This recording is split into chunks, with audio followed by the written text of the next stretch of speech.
ஸ்ரீவைகுண்டம் அணையை இரவில் தூர்வார தென்மண்டல பசுமை தீர்ப்பாயம் அனுமதி மறுத்துள்ளது. தூத்துக்குடி மாவட்டத்தில் உள்ள ஸ்ரீவைகுண்டம் அணையை தூர்வார வேண்டும் என்று சென்னையில் உள்ள தென்மண்டல பசுமை தீர்ப்பாயம் உத்தரவிட்டுள்ளது.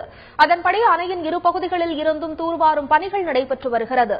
இந்நிலையில் இது தொடர்பான வழக்கு இன்று விசாரணைக்கு வந்தபோது இரவு நேரத்திலும் அணையில் தூர்வாரும் பணியை மேற்கொள்ள அனுமதிக்க வேண்டும் என அரசு தரப்பு வழக்கறிஞர்கள் கோரிக்கை விடுத்தனர். இதற்கு எதிர்ப்பு தெரிவித்த மனுதாரர்கள் மணல் கொள்ளை நடைபெற வாய்ப்பிருப்பதாக குற்றம் சாட்டினர்.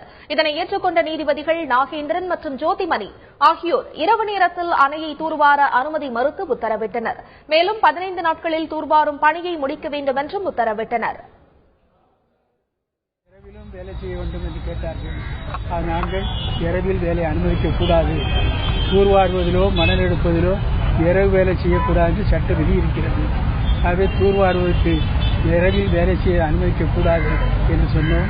அது கொள்ளையடிப்பதற்கு வாய்ப்பாக இருக்கும் என்று நாங்கள் சொன்ன பிறகு தீர்ப்பாயத்திலும் இரவில் வேலை பார்க்கக்கூடாது, இந்த 15 நாளைக்கு வேலை முடிக்க வேண்டும் என்று சொல்லினோம்.